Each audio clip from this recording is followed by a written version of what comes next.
mo.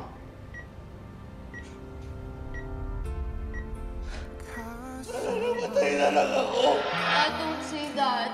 Hindi ko po kakayanin kung mawawala ko yung sa akin, Dad. Hindi ko po kakayanin. Magiging pabigat pa ako sa inyo. Dad, huwag niyo pong isipin yun.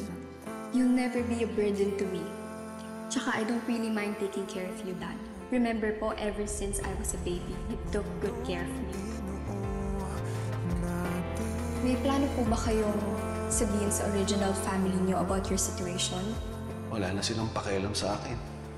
That's not true. Pero I'm sure Miss Felma cares about you po. Hi po, Tatay! Kamusta po kayo?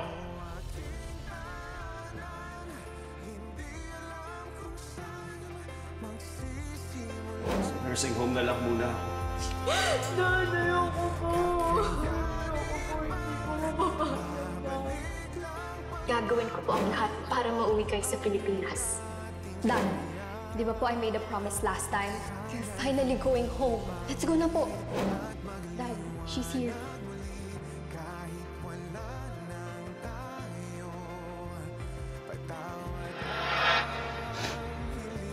Anak, ko matatag ka. Ha?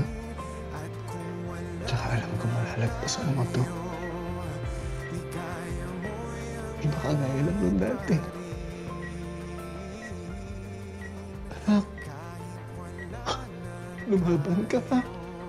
Kung susuko. Kasi anak, di pa nga ako nakakabawi sa'yo. Lagi na lang ikaw yung nag-aalaga sa akin. Anak, ngayon, ako naman mag-aalaga sa'yo, ha? Ako naman ngayon. Sige na, anak. Gising ka na. Gising ka na, ha? Maalaga na kita.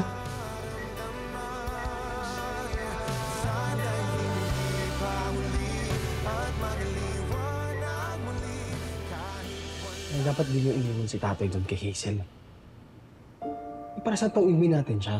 Tapos ibabalik nyo rin? Anak, sa tingin mo ba talaga? Itatakas niya yung tatay mo? Iiwan niya si Jessica? May malay ko. Hindi ko alam kung paano mag-isip yung demonyo. Demonyo yun eh.